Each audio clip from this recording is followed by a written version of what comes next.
Hello there. This is a Mk1 Mazda 2 and there are 3 things you can't do with it. You can't out-accelerate a Formula 1 car, you can't drive it to the moon, and you can't replace the bulbs in the side indicators.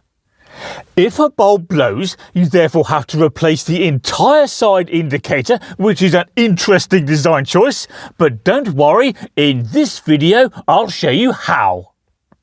Welcome to Car Spy TV. Right. The easiest way to remove the indicator from the wing is with a plastic prying tool. So, pop the tool behind the indicator and pry it out of position, being careful of course to minimise any damage to the car's paints. There we go, and now we can see the power cable.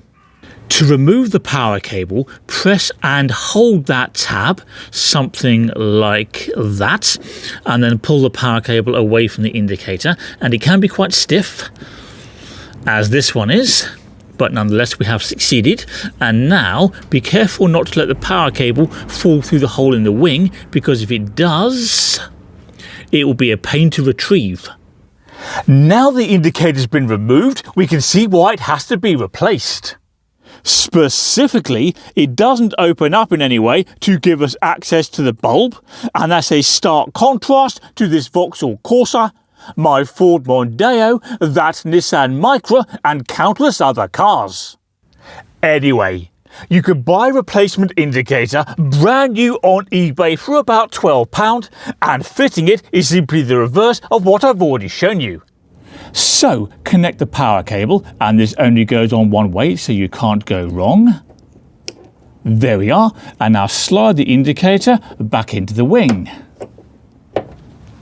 I tell you what, let's test the indicator to make sure it's working, which it is. Dear oh dear, that camera lens is absolutely filthy, so I'll have to give it a clean. And that of course gives you the chance to subscribe to Car Spy TV, to say hello in the comments section, and to click like on this video. Oh, and you can also check out my website if you'd like a look around there. Now, how does the picture look to you now? Nice and clear?